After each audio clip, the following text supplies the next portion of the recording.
नमस्कार, मैं हूं अदिति अवस्थी। 19 कहानियों में शुरुआत की सबसे बड़ी खबर आपको दिखाते हैं। आज कांग्रेस ने अपना घोषणा पत्र जारी किया। कांग्रेस के घोषणा पत्र पर बीजेपी ने बड़ा अटैक किया है, क्योंकि कांग्रेस ने देशद्रोह कानून और सेना के विशेषाधिकार वाले कानून आफ्स्पा को खत्म करने का वादा किया है। कांग्रेस ने अपने घोषणा पत्र में लिखा है कि धारा 124(a) का दुरुपयोग किया जा रहा है, इसीलिए इसे खत्म किया जाएगा। तो शुरू करते हैं 19 कहानियों का सफर। कांग्रेस के घोषणा पत्र पर बीजेपी ने बड़ा अटैक किया है, क्योंकि कांग्रेस ने देशद्रोह कानून और सेना के विशेषाधिकार वाले कानून आफ्स्पा को खत्म करने का वादा किया। कांग्रेस ने अपने घोषणा पत्र में साफ तौर पर कहा कि धारा 124(a) का दुरुपयोग किया जा रहा है और इसीलिए अगर वो सत्ता में आती है तो इसे खत्म कर देगी। जिस जम्मू कश्मीर में पुलवामा जैसा आतंकी हमला हुआ, जिस जम्मू कश्मीर में बनिहाल में सीआरपीएफ पर फिर हमले की कोशिश हुई, उसी जम्मू कश्मीर पर कांग्रेस का वादा देखिए। कांग्रेस सशस्त्र बलों की तैनाती की समीक्षा करने, घुसपैठ रोकने के लिए सीमा पर अधिक सैनिकों को तैनात करने, कश्मीर घाटी में सेना और सीएपीएफ की मौजूदगी को कम करने और कानून व्यवस्था बनाए रखने के लिए जम्मू कश्मीर पुलिस को और अधिक जिम्मेदारी सौंपने का वादा करती है। मतलब ये कि कांग्रेस की सरकार आई तो सेना और अर्धसैनिक बल कश्मीर में बेहद कम होंगे, आतंकियों के खिलाफ ऑपरेशन बंद हो जाएंगे, कानून व्यवस्था के नाम पर सिर्फ पुलिस तैनात होगी। जम्मू कश्मीर में सेना की तैनाती घटाने के साथ ही कांग्रेस ने घोषणा पत्र के जरिए ये वादा कर दिया कि वो सेना की ताकत पर शिकंजा कस देगी। जम्मू कश्मीर में सशस्त्र बल स्पेशल पावर अधिनियम और अशांत क्षेत्र अधिनियम की समीक्षा की जाएगी। सुरक्षा की जरूरतों और मानव अधिकारों के संरक्षण में संतुलन के लिए कानूनी प्रावधानों में उपयुक्त बदलाव किए जाएंगे। इससे सुरक्षा बलों की शक्तियां कम हो जाएंगी। देश विरोधी गतिविधियों में शामिल लोगों पर सख्त और फौरी कार्रवाई नहीं की जा सकेगी।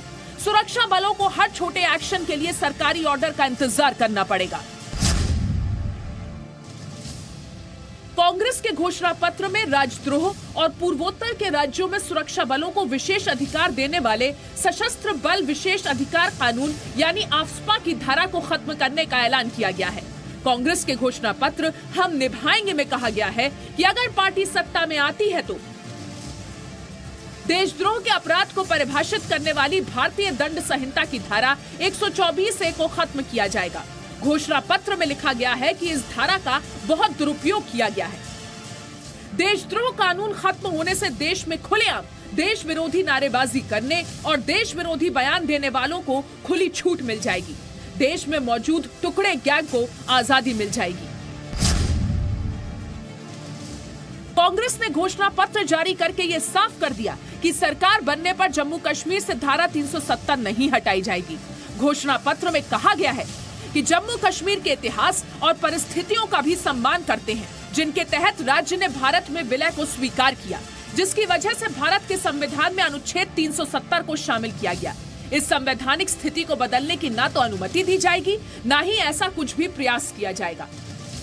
इसका मतलब साफ है कि कांग्रेस एक देश एक कानून के पक्ष में नहीं है और साथ ही जम्मू कश्मीर के लोगों के साथ हो रहे अन्याय को भी कांग्रेस खत्म नहीं करना चाहती। ब्यूरो रिपोर्ट, जी मीडिया। कांग्रेस के चुनावी घोषणा पत्र को वित्त मंत्री अरुण जेटली ने देश को तोड़ने वाला वादा करार दिया है। अरुण जेटली ने कहा है कि कांग्रेस का घोषणा पत्र देश की एकता के लिए किसी बड़े खतरे से कम नहीं। मैनिफेस्टो में यह कहा गया कि जब वो वायदा करते हैं उसको निभाते हैं, लेकिन जानकारियों के अभाव में जो वायदे किए जाते हैं और ऐसे वायदे जो किए जाते हैं जिनको कभी लागू नहीं किया जा सकता, जो अपने आप में खतरनाक है, तब तो जनता उनको ये अवसर नहीं देगी। इस मैनिफेस्टो में ऐसे एजेंडाज हैं जो देश को तोड़ने का काम करते हैं, राष्ट्र की एकता के खिलाफ जाते हैं। वित्त मंत्री अरुण जेटली ने कहा कि कांग्रेस एक भी वोट पाने की हकदार नहीं है। उन्होंने कहा कि आफ्स्पा कानून उसी जगह पर लगा है जहां पर आशांति है। ऐसे में उन जगहों पर सीआरपीसी को बदलना किसी खतरे से कम नहीं होगा। उन्होंने कहा कि देशद्रोह का कानून हटाना सही नहीं। मौजूदा व्यवस्था चल रही है, अब आप टेररिस्ट को इनकरेज करने के लिए जो अधिकारी अपनी जान से खेलकर, और जो जवान और जो एक तरफ कहते हैं कि जवानों को मार्टर बना दो, मालूम नहीं कि वो क्या विषय होता है, और इन्होंने नहीं किया था, हमने सुविधाएं दी। अब कह रहे हैं मैनिफेस्टो में उनके खिलाफ मुकदमे चलाने की अनुमति दे दो आतंकवादियों को। फिर कहते हैं कि सेना की मौजूदगी को डाइल्यूट कर दो ताकि पत्थर फेंकने वाले सड़कों पे आ जाएं। बीजेपी अध्यक्ष अमित शाह ने कांग्रेस के घोषणा पत्र को सेना को कमजोर करने वाला बताया है। यूपी के मुख्यमंत्री योगी आदित्यनाथ ने कांग्रेस के घोषणा पत्र को झूठ का पुलिंदा करार दिया। आज कांग्रेस ने अपना घोषणा पत्र जारी कर देशद्रोह कानून को हटाने का वादा किया था। मैनिफेस्टो के अंदर उन्होंने कहा है कश्मीर से अब सपा को डाउनग्रेड करेंगे, उसको थोड़ा निर्बल करेंगे। सीमा सुरक्षा बल के जवान, सेना के जवान, इनको अपमान देना चाहते हो या उनका मनोबल गिराना चाहते हो? मुझे लगता है 55 वर्षों का कांग्रेस का शासनकाल, 55 पेज के आज के कांग्रेस के घोषणा पत्र, ये उसी 55 वर्षों के झूठ का पुलंदा मात्र है। जनता इसके भ्रम में नहीं पड़ने वाली है। इस चुनाव में कांग्रेस नेतृत्व का ये झूठ एक बार पुनः बेनकाब होगा।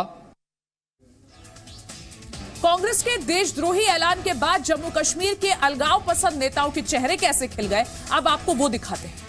तो अगर आज कांग्रेस ने ये कहा है कि वो अफवाह को उठाने की कोशिश करेंगे, मैं इस चीज को वेलकम करता हूँ। काश, चलिए देर आए दुरुस्त आए। अगर ये बात 2014 से पहले उन्होंने की होती तो आज हमने इस रियासत के कई इलाकों से अफवाह को हटाने का काम किया होता। जब आप इस पुल को तोड़ोगे तो महबूबा मुफ्ती जैसे मेन स्ट्रीम पॉलिटिशियन जो हिंदुस्तान की आईन की कसम खाते हैं, जो जम्मू कश्मीर की आईन की कसम खाते हैं, हमको भी सोचना पड़ेगा कि हमने क्या करना है, क्योंकि हमने हिंदुस्तान का झंडा यहाँ थामा है। अगर आपने 370 के साथ हाथ लगाया तो ये झंडा हमारे हाथों में भी नहीं रहेगा, हमारे कंधों में भी नहीं रहेगा। पाकिस्तान को भारतीय सेना ने फिर अपनी ताकत का एहसास कराते हुए बड़ा सबक दिया है। सेना ने पाकिस्तान की गोलाबारी का जवाब देते हुए उसके पोस्ट को निशाना बनाया, जिसमें पाकिस्तान को बड़ा नुकसान उठाना पड़ा है। पाकिस्तान को सीजफायर तोड़ने का जवाब देते हुए भारतीय सेना ने फिर बड़ा प्रहार किया है। सूत्रों के मुताबिक सेना के पलटवार में रावलकोट में 10 पाकिस्तानी रेंजर्स मारे गए। पाकिस्तान ने 3 रेंजर्स के मारे जाने की बात मानी। सेना की कार्रवाई में पाकिस्तानी पोस्ट पर तैनात 10 से ज्यादा जवान जख्मी हुए हैं। पाकिस्तान पिछले कई दिनों से लगातार LOC पर फायरिंग कर रहा था।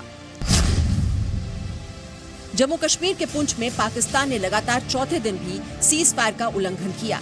पाकिस्तान की तरफ से हुई गोलाबारी में 1 इंस्पेक्टर शहीद हो गए। पाकिस्तान ने सीमा पार से रिहायशी इलाके को भी निशाना बनाया। फायरिंग में 1 महिला और 1 बच्चे की मौत हो गई, 24 घायल हुए हैं। पुंछ में LOC के पास 5 किलोमीटर दायरे के स्कूल बंद कर दिए गए हैं। पाकिस्तान ने पहली बार F-16 के इस्तेमाल की बात कबूली है। इससे पहले पाकिस्तान इस्तेमाल की बात से इनकार कर रहा था। पाकिस्तान आर्मी के प्रवक्ता मेजर जनरल आसिफ गफूर ने कहा है कि पाकिस्तान को सेल्फ डिफेंस में कदम उठाने का हक है।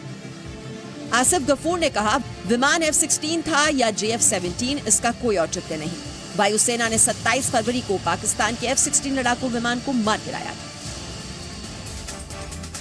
बनिहाल में CRPF पर बड़े हमले की कोशिश हुई थी। यह खुलासा धमाके के विस्फोटकों से भरी कार चला रहे आरोपी की गिरफ्तारी से हुआ। जम्मू कश्मीर के बनिहाल टनल के पास हुए हमले के आरोपी को पुलिस ने 36 घंटों के भीतर गिरफ्तार किया और उसके बाद ये पुष्टि हो गई कि CRPF पर फिर बड़े हमले की साजिश रची गई थी। पुलिस पूछताछ में आरोपी ने टेरर कनेक्शन होने की बात कबूली। पुलिस ने दावा किया कि हमले के समय आरोपी ओवैसी अमीन हैंडलर्स के साथ फोन पर जुड़ा हुआ था और उन्हीं हैंडलर्स ने उसे CRPF के काफिले के पास एक बटन दबाने के निर्देश दिए थे। आपको बता दें कि 30 मार्च को जवाहर टनल के पास एक कार में उस वक्त ब्लास्ट हुआ जब CRPF का काफिला वहां से गुजर रहा था। गनीमत ये रही कि इस घटना में कोई घायल नहीं हुआ। ओडिशा के कालाहांडी में प्रधानमंत्री मोदी ने रैली की। पीएम ने कांग्रेस पर हमला करते हुए कहा कि पहले कोई 50 रुपए को घिस कर 15 पैसे कर देता था, लेकिन अब देश के लोग अपने चौकीदार के साथ हैं। यहाँ कालाहांडी में ही राजीव गांधी ने कहा था कि वो दिल्ली से 1 रुपया भेजते हैं और यहां के गरीब आदिवासियों तक सिर्फ 15 पैसे पहुंचते हैं। मतलब कोई 50 रुपये को घीस करके 15 पैसा कर देता था। ये गरीब कहकर गरीब का ही हक खाते हैं। यही कांग्रेस के पंजे की सच्चाई है, यही इनकी नीति और नीयत रही है। प्रधानमंत्री नरेंद्र मोदी ने ओडिशा के कालाहांडी के बाद बिहार के जमुई में चुनावी जनसभा को संबोधित किया। पीएम ने जमुई में कहा कि महामिलावटी दल के नेता सेना से आतंक पर प्रहार के सबूत मांग रहे हैं। आज पूरी दुनिया आतंक पर हमारे प्रहार की चर्चा कर रही है, लेकिन महामिलावटी कहते हैं मोदी सबूत दो। बहुजन समाज पार्टी की सुप्रीमो मायावती ने पार्कों में हाथी की मूर्ति पर पैसा खर्च करने के मामले में सुप्रीम कोर्ट में अपना हलफनामा दाखिल किया है। मायावती ने जो जवाब दिया है उसे सुनकर आपको हैरानी होगी। मायावती ने कोर्ट को बताया कि उन्होंने लोगों की इच्छा की वजह से मूर्तियां लगवाई, वो अपनी जनता की बात नहीं टाल सकती थी।